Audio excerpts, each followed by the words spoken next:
நண்பர்களே, 2002ஆம் வருஷம். இந்த வருஷம் உலக புகழ் பெற்ற கான் திரைப்பட விழா நடந்துகிட்டு இருக்கு.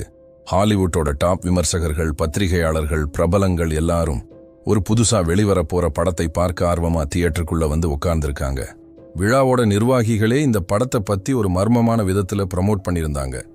அதனால எல்லாருக்கும் ஒரு ஆர்வம் இருந்துச்சு. தியேட்டர் இருட்டாச்சு, படம் ஆரம்பிச்சிடுச்சு. ஆனா என்ன நடந்துச்சுன்னு தெரியுமா? படம் ஆரம்பிச்சு 20 நிமிஷம் கூட ஆகியிருக்காது.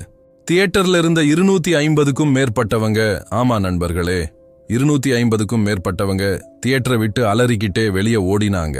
யாரும் எதிர்பார்க்காத அளவுக்கு அங்க ஒரு பீதி பரவிடுச்சு.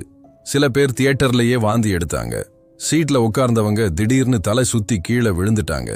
இன்னும் சில பேருக்கு மூச்சு திணறல் வந்துடுச்சு. நிலைமை எவ்வளவு மோசமானதுன்னா, தியேட்டர் வாசல்லையே ஆக்சிஜன் சிலிண்டர் கொண்டு வந்து கொடுக்கிற அளவுக்கு எமர்ஜென்சி ஏற்பட்டுடுச்சு. இது ஒரு சினிமா விழாவில் நடந்தது நண்பர்களே.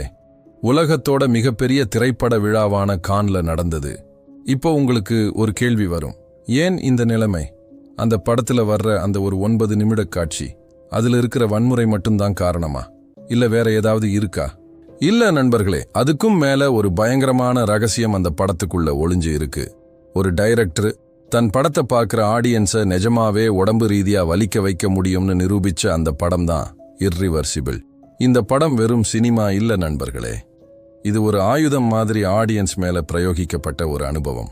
சினிமா வரலாற்றின் அந்த இருண்ட பக்கத்தை தான் இன்னைக்கு நாம விரிவா பார்க்க போறோம். தயாரா இருங்க நண்பர்களே, ஏன்னா இது சாதாரண சினிமா இல்ல. இது ஒரு மனநிலையை, உடல்நிலையை, ஆன்மாவையே புரட்டி போடுற ஒரு அனுபவம். காலம் எல்லாவற்றையும் அழிக்கும் ரிவர்ஸ் ஸ்டோரி டெல்லிங். இந்த படத்தோட டைரக்டர் பேரு காஸ்பர் நோ. இவர் ஒரு அர்ஜென்டினா பிரெஞ்சு டைரக்டர். இவரோட ஸ்டைலே சர்ச்சதான். இவர் எடுக்கிற ஒவ்வொரு படமும் ஆடியன்ஸை அசௌகரியப்படுத்துறதுல ஒரு மாஸ்டர் பீஸா இருக்கும். ஆனா இர்ரிவர்சிபிள் படம் அவரோட மிகப்பெரிய சர்ச்சையான படம். இந்த படத்தோட ஆரம்பத்திலேயே திரையில ஒரு வாசகம் வரும். அது என்னன்னா, டைம் டிஸ்ட்ராய்ஸ் எவ்ரிதிங். அதாவது தமிழ்ல சொன்னா, காலம் எல்லாவற்றையும் அழிக்கும். இந்த ஒரு வாசகம்தான் இந்த படத்தோட முழு தத்துவமும். இந்த ஒரு லைன்ல இந்த படத்தோட ஆன்மாவே அடங்கி இருக்கு. இப்போ இந்த படத்தோட முதல் விசித்திரம் என்னன்னா, இதோட எடிட்டிங் ஸ்டைல் தான். நாம பொதுவா சினிமா பார்க்கும்போது என்ன எதிர்பார்ப்போம்? ஆரம்பம், நடு, கடைசி, இப்படி ஒரு வரிசையில கதை போகும் இல்லையா? ஆனா இந்த படம் அப்படி இல்ல நண்பர்களே. இந்த படம் கடைசியிலிருந்து ஆரம்பத்துக்கு போகும். இதுக்கு ரிவர்ஸ் குரோனாலஜி அப்படிங்கிறாங்க. அதாவது படத்தோட கடைசியில நடக்க வேண்டிய காட்சி படத்தோட ஆரம்பத்துல வரும். படத்தோட ஆரம்பத்துல நடக்க வேண்டிய காட்சி படத்தோட கடைசியில வரும். ஏன் இப்படி பண்ணாருன்னா, ஒரு முக்கியமான காரணம் இருக்கு. இப்போ கதை என்னன்னு பார்ப்போம். அலெக்ஸ் அப்படிங்கிற ஒரு அழகான பெண். இவங்களை நடிகை மோனிகா பெலூச்சி நடிச்சிருக்காங்க. இவங்க ஒரு நாள் இரவு ஒரு பார்ட்டிக்கு போயிருக்காங்க. அங்கிருந்து தனியா ஒரு சுரங்க பாதையில நடந்து போகும்போது ஒரு கொடூரமான ஆள் அவங்களை பிடிச்சு பாலியல் வன்கொடுமை செய்யறான், அடிச்சு சிதைக்கிறான். அவங்களோட காதலன் மார்கஸ் இந்த விஷயத்தை தெரிஞ்சுக்கிட்டு கோபத்துல பொங்கிட்டு அந்த கொலையாளிய தேடி போறான். ஒரு இருண்ட ஆபத்தான கிளப்புக்குள்ள போய் அவனை கண்டுபிடிச்சு ஒரு தீயணைப்பு கருவியால அவன் முகத்தை சிதைச்சு கொள்றான். இதுதான் கதை நண்பர்களே. இது ஒரு சிம்பிளான கதை. ஆனா டைரக்டர் இதை சொல்ற விதம் தான் இந்த படத்தை ஒரு கொடூரமான அனுபவமா மாத்துது. இப்ப யோசிங்க, நாம முதல்ல பார்க்கிறது கொலையை. அந்த ரத்தம் சிதற, மூளை நசுங்குற காட்சியை முதல்ல பார்க்கிறோம். அப்புறம் தான் ஏன் இவன் இப்படி பண்ணான்னு தெரியுது. அதுக்கப்புறம் அந்த 9 நிமிட நரகத்தை பார்க்கிறோம். அதுக்கப்புறம் அந்த பொண்ணு பார்ட்டிக்கு போறதை பார்க்கிறோம். அதுக்கப்புறம் அவங்க காதலனோட சந்தோஷமா இருக்கிற காட்சியை பார்க்கிறோம். படத்தோட கடைசியில, அதாவது கதையோட ஆரம்பத்துல, அவங்க 2 பேரும் ஒரு பூங்காவில் நிம்மதியா படுத்திருக்கிற அழகான காட்சி வரும். இந்த ஸ்ட்ரக்சர் ஏன் இவ்வளவு கொடூரமா இருக்குன்னா, நாம ஏற்கனவே என்ன நடக்க போகுதுன்னு தெரிஞ்சு வச்சிருக்கோம். அந்த பொண்ணு சிரிக்கும் போது நமக்கு அழுகை வரும். அவங்க காதலனோட ரொமான்ஸ் பண்ணும்போது நமக்கு நெஞ்சு பிழியும். ஏன்னா அவங்களுக்கு என்ன நடக்க போகுதுன்னு நமக்கு ஏற்கனவே தெரியுமே. டைரக்டர் காஸ்பர் நோ இதை பத்தி ஒரு இன்டர்வியூல சொன்னாரு. நடந்தது நடந்துடுச்சு, அதை எப்பவுமே மாத்த முடியாது. காலத்தை நம்மால திருப்ப முடியாது. ஒரு மனுஷனோட வாழ்க்கையில நடக்கிற ஒரு கொடூரமான சம்பவம் அவன் கடந்த காலத்தையும் எதிர்காலத்தையும் எப்படி நாசமாக்குதுன்னு நான் காட்ட விரும்பினேன் அப்படின்னு சொன்னாரு. இந்த ரிவர்ஸ் ஸ்டோரி டெல்லிங் சாதாரணமான ஒரு டெக்னிக் இல்ல நண்பர்களே. கிறிஸ்டோபர் நோலன் அவங்களோட மெமெண்டோ படத்திலையும் இந்த டெக்னிக் யூஸ் பண்ணியிருக்காரு. ஆனா நோலன் அதை ஒரு புதிர்க்காக யூஸ் பண்ணாரு. இங்க காஸ்பர்னோ இதை ஒரு உணர்ச்சி ரீதியான சித்திரவதைக்காக யூஸ் பண்ணியிருக்காரு. 28 ஹெர்ட்ஸ், கேட்க முடியாத பயம், த இன்ஃப்ராசவுண்ட் சீக்ரெட். இப்போ நான் உங்ககிட்ட ஒரு பெரிய ரகசியத்தை சொல்ல போறேன். இந்த ஒரு தகவல் தான் இந்த படத்தை பத்தி மிகவும் ஷாக்கிங்கான விஷயம். ஆடியன்ஸ் ஏன் இந்த படத்தை பார்த்துட்டு மயங்கி விழுந்தாங்கன்னு முன்னாடி சொன்னேன் இல்லையா? அதுக்கு காரணம் படத்துல இருக்கிற வன்முறை காட்சிகள் மட்டும் இல்ல, அதுக்கும் மேல ஒரு ஆழமான காரணம் இருக்கு. டைரக்டர் காஸ்பர்னோ படத்தோட முதல் 30 நிமிஷத்துல 28 ஹெர்ட்ஸ் அளவுல இருக்கிற ஒரு குறைந்த அதிர்வெண் சத்தத்தை, இதுக்கு இன்ஃப்ராசவுண்ட் அப்படின்னு சொல்லுவாங்க, இத பின்னணியில மிக நுட்பமா சேர்த்திருந்தாரு. இது என்னன்னு விளக்குறேன். நாம மனுஷங்க கேட்கிற சத்தத்தோட அதிர்வெண் 20 ஹெர்ட்ஸ் இருந்து 20,000 ஹெர்ட்ஸ் வரைக்கும் இருக்கும். இதுக்கு கீழே இருக்கிற சத்தத்தை நம்ம காதுகளால கேட்கவே முடியாது. அதாவது 20 ஹெர்ட்ஸுக்கும் கீழே இருக்கிற ஒலிகளை நம்ம காது ரிஜிஸ்டரே பண்ணாது. ஆனா இங்க தான் ஒரு பயங்கரமான ட்விஸ்ட் இருக்கு. நம்ம காது அந்த சத்தத்தை கேட்காது, ஆனா நம்ம உடம்பு அதை உணரும். இந்த 28 ஹெர்ட்ஸ் சத்தம் நம்ம உடம்புல என்னெல்லாம் பண்ணுன்னு தெரியுமா? முதல்ல ஒரு விவரிக்க முடியாத பதற்றம் வரும். எதுக்குன்னே தெரியாம ஒரு ஆங்ஸைட்டி உணர்வு வரும். அடுத்ததா தலை சுற்றும், ஒரு மயக்கமான உணர்வு வரும். மூணாவதா வாந்தி வரும், குமட்டல் வரும். நாலாவதா மூச்சு திணறல் வரும். ஐந்தாவதா ஒரு விவரிக்க முடியாத பயம் வரும். யாரோ உங்களை பார்க்கறாங்க, ஏதோ ஒரு ஆபத்து வரப்போகுது அப்படிங்கிற உணர்வு வரும். இந்த இன்ஃப்ராசவுண்ட் டெக்னிக் முதல்ல கண்டுபிடிக்கப்பட்டது மிலிட்டரி ரிசர்ச்ல தான். 2ஆம் உலகப் போருக்கு பிறகு பல நாடுகளோட ராணுவங்கள் எதிரிகளை சத்தத்தால தாக்க முடியுமா அப்படின்னு ரிசர்ச் பண்ணினாங்க. அப்போதான் இந்த லோ ஃப்ரீக்வென்சி சவுண்ட் மனுஷ உடம்புல ஏற்படுத்துற பாதிப்புகளை கண்டுபிடிச்சாங்க. இன்னும் ஒரு சுவாரஸ்யமான விஷயம் சொல்றேன். பூகம்பம் வர்றதுக்கு முன்னாடி பூமி இந்த மாதிரி குறைந்த அதிர்வெண் ஒலிகளை உருவாக்கும். அதனாலதான் விலங்குகள் பூகம்பத்துக்கு முன்னாடியே ஓட ஆரம்பிக்கும். அவங்களால இந்த ஒலியை உணர முடியும். நம்ம உடம்புக்கும் ஒரு ஆதிகால நினைவு இருக்கு. இந்த மாதிரி ஒலி கேட்டா ஏதோ ஆபத்து வரப்போகுதுன்னு நம்ம உடம்பு தானா ரியாக்ட் பண்ணும். டைரக்டர் காஸ்பர்னோ இந்த சயின்ஸை நல்லா படிச்சிருக்காரு. அவரு இந்த 28 ஹெர்ட்ஸ் சத்தத்தை படத்தோட முதல் 30 நிமிஷத்துல கலந்து விட்டிருந்தாரு. ஆடியன்ஸுக்கு என்ன நடக்குதுன்னே தெரியாது. அவங்க நினைப்பாங்க, படத்துல இருக்கிற வன்முறையை பார்த்து தான் எனக்கு இப்படி ஆகுதுன்னு. ஆனா உண்மையில அவங்க உடம்புக்குள்ள இந்த சவுண்ட் ஒரு போரை நடத்திக்கிட்டு இருக்கும். கான் திரைப்பட விழாவில ஆடியன்ஸ் மயங்கி விழுந்ததுக்கு, வாந்தி எடுத்ததுக்கு, மூச்சு திணறல் வந்ததுக்கு வன்முறையை விட இந்த சவுண்ட் மேஜிக் தான் முக்கிய காரணம் நண்பர்களே. டைரக்டர் அந்த படத்தை பார்க்கிற ஆடியன்ஸ் மேல ஒரு ஒலி ஆயுதத்தை பிரயோகிச்சாரு. அவங்களுக்கே தெரியாம அவங்க உடம்ப தாக்கினாரு. இந்த விஷயம் பின்னாடி வெளியே வந்தப்போ உலகமே ஷாக் ஆயிடுச்சு. ஒரு டைரக்டர் இந்த அளவுக்கு போக முடியுமா? ஒரு ஆர்ட் ஃபார்ம்ல இப்படி ஒரு மேனிப்புலேஷன் செய்யலாமா அப்படின்னு பெரிய டிபேட் ஆரம்பிச்சுடுச்சு. கேமரா டெக்னிக், தலை சுற்ற வைக்கும் ஷாட்கள். இந்த இன்ஃப்ராசவுண்ட் மட்டும் இல்ல, இந்த படத்துல இன்னொரு டெக்னிக்கும் இருக்கு. அது என்னன்னா, படத்தோட ஆரம்ப காட்சிகள்ல கேமரா ஒரு இடத்துல நிக்காம தொடர்ந்து சுழன்றுகிட்டே இருக்கும். ஒரு கிளப்புக்குள்ள நுழையும் போது கேமரா முன்னாடி போகும், பின்னாடி போகும், தலைகீழா திரும்பும், பக்கவாட்ல ஓடும். இது ஒரு ரோலர் கோஸ்டர்ல போற மாதிரி இருக்கும். இந்த கேமரா மூவ்மெண்ட் ஆடியன்ஸுக்கு ஒரு மோஷன் சிக்னஸ் உணர்வை கொடுக்கும். அதாவது கார்ல போகும்போது வாந்தி வர்ற மாதிரி ஒரு உணர்வு.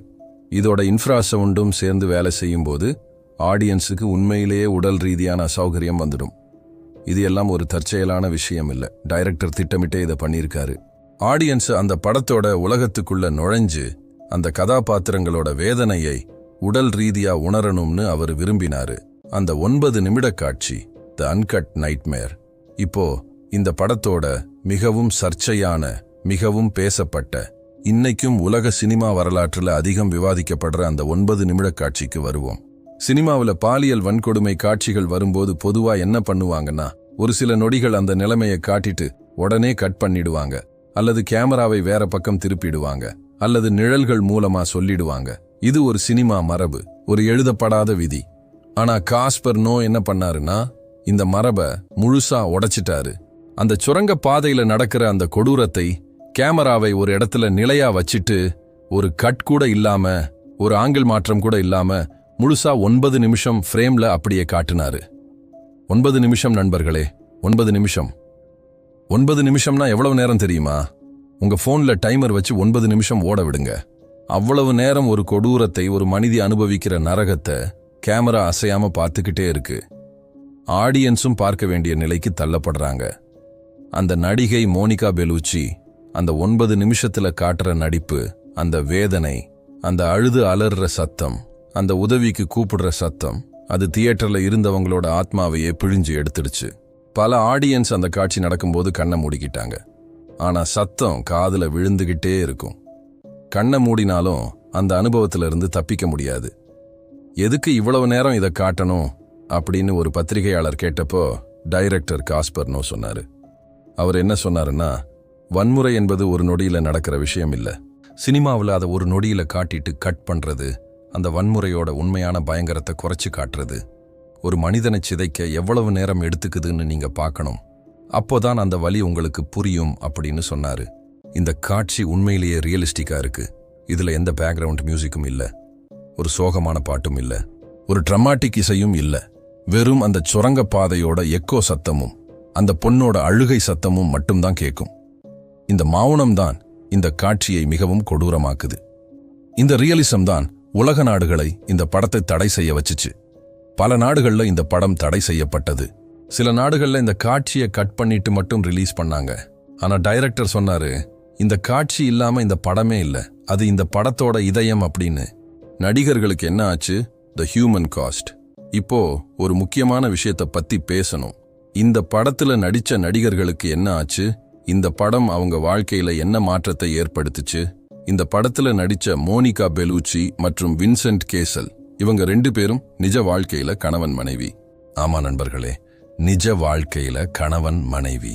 இப்ப யோசிங்க, ஒரு கணவன் தன் மனைவி அந்த மாதிரி ஒரு கொடூரமான காட்சியில நடிக்கிறத பார்க்கணும், அதுவும் 9 நிமிஷம் தொடர்ந்து பார்க்கணும். இது எவ்வளவு கஷ்டமான விஷயம் அப்படின்னு யோசிங்க. அந்த 9 நிமிஷ காட்சியை எடுக்க அவங்க 2 நாளா அந்த அழுக்கான இருண்ட நாற்றம் அடிக்கிற சுரங்கப்பாதையில் கிடந்து உழைச்சாங்க. அந்த இடம் உண்மையிலேயே ஒரு சுரங்கப்பாதை தான், செட் போட்டது இல்ல, நிஜமான இடம். அந்த இடத்தோட குளிரும் இருட்டும் நாற்றமும் அவங்க நடிப்புக்கு ஒரு உண்மையான பின்னணியா இருந்துச்சு. ஷூட்டிங் முடிஞ்ச பிறகு மோனிகா பெலூச்சி ஒரு இன்டர்வியூல சொன்னாங்க, இது எனக்கு ஒரு மிகப்பெரிய ட்ராமா. இந்த காட்சியை எடுக்கும்போது நான் உண்மையிலேயே என்னோட ஆழ்மனசுக்குள்ள போயிட்டேன். அந்த வலி நிஜமா உணர்ந்தேன். என் வாழ்க்கையில இனிமே இப்படி ஒரு சீன்ல நான் நடிக்கவே மாட்டேன் அப்படின்னு சொன்னாங்க. வின்சென்ட் கேசல் தியேட்டர்ல அந்த படத்தோட ஸ்கிரீனிங் நடக்கும்போது அவரோட மனைவி கஷ்டப்படுறத திரையில பார்த்து தாங்க முடியாம அழ ஆரம்பிச்சிட்டாரு. அவரு அந்த தியேட்டரை விட்டு வெளியே வந்துட்டாரு. முழு படத்தையும் பார்க்க அவரால முடியல. இவங்க 2 பேரோட உறவுல இந்த படம் ஒரு பெரிய பாதிப்பை ஏற்படுத்தியதா இன்னைக்கும் ஹாலிவுட்ல பேசப்படுது. இவங்க பின்னாடி 2013ஆம் வருஷம் விவாகரத்து ஆயிட்டாங்க. இந்த படம் தான் அதுக்கு காரணமான்னு யாருக்கும் உறுதியா தெரியாது. ஆனா இந்த படம் அவங்க உறவுல ஒரு நிரந்தரமான வடுவை ஏற்படுத்துச்சுன்னு நிறைய பேர் நம்புறாங்க. இன்னொரு முக்கியமான விஷயம் என்னன்னா, இந்த படத்துல வில்லனா நடிச்ச நடிகர் ஜோ பிரெஸ்டியா, இவர் அந்த காட்சியை நடிக்கும்போது மிகவும் கஷ்டப்பட்டாரு. ஷூட்டிங் முடிஞ்ச பிறகு அவர் சொன்னாரு, நான் அந்த கதாபாத்திரத்தோட மனநிலைக்குள்ள போகணும், அது எனக்கு மிகவும் கஷ்டமா இருந்துச்சு, நான் பல நாள் தூக்கம் இல்லாம தவிச்சேன் அப்படின்னு. உலகின் எதிர்வினை, த வேர்ல்ட் ரியாக்ட்ஸ். இந்த படம் வெளியானப்போ உலகமே 2ஆ பிரிஞ்சிடுச்சு. ஒரு பக்கம் விமர்சகர்கள் சொன்னாங்க, இது சினிமா இல்ல, இது ஒரு சித்திரவதை. ஆடியன்ஸை இப்படி உடல் ரீதியா தாக்குறது கலை இல்ல, இது ஒரு கிரிமினல் ஆக்ட். இன்ஃப்ராசவுண்ட் யூஸ் பண்ணி ஆடியன்ஸை மயக்கமடைய வைக்கிறது சட்டவிரோதம் அப்படின்னு சொன்னாங்க. இன்னொரு பக்கம் சில விமர்சகர்கள் சொன்னாங்க, இது தைரியமான சினிமா, வன்முறையை அழகுபடுத்தாம அதோட உண்மையான கொடூரத்தை காட்டுறது தான் உண்மையான கலை. ஹாலிவுட் படங்கள்ல வன்முறையை ஒரு என்டர்டெயின்மெண்டா காட்டுவாங்க. ஹீரோ 100 பேரை அடிப்பான், ரத்தம் சிதறும், ஆடியன்ஸ் கை தட்டுவாங்க. ஆனா இங்க காஸ்பர் நோ சொல்றாரு, வன்முறைக்கு கை தட்டாதீங்க, வன்முறை கொடூரமானது, பயங்கரமானது, அதை அனுபவிங்க அப்படின்னு. இந்த படம் பல நாடுகள்ல முழுமையா தடை செய்யப்பட்டது. சில நாடுகள்ல கடுமையான கட்ஸோட ரிலீஸ் ஆச்சு. ஆனா பிரான்ஸ்ல இந்த படம் தடை செய்யப்படல. பிரெஞ்சு அரசாங்கம் இதை ஒரு கலைப்படமா ஏற்றுக்குச்சு. ஆனா 18 வயசுக்கு மேற்பட்டவங்க மட்டும்தான் பார்க்கலாம் அப்படிங்கிற கட்டுப்பாடு போட்டாங்க. தத்துவம் ஏன் இந்த படம் இன்னும் முக்கியமானது? இப்போ கொஞ்சம் ஆழமா யோசிப்போம். இந்த படத்தோட டைட்டிலே இர்ரிவர்சிபிள், அதாவது திரும்ப பெற முடியாதது, மாற்ற முடியாதது. இந்த படம் சொல்ற மிகப்பெரிய தத்துவம் என்னன்னா, வாழ்க்கையில சில விஷயங்கள் நடந்துட்டா அதை நம்மால மாத்தவே முடியாது, காலத்தை பின்னாடி திருப்ப முடியாது. ஒரு கொடூரம் நடந்துட்டா அந்த கொடூரத்துக்கு முன்னாடி இருந்த அழகான வாழ்க்கை திரும்ப வராது.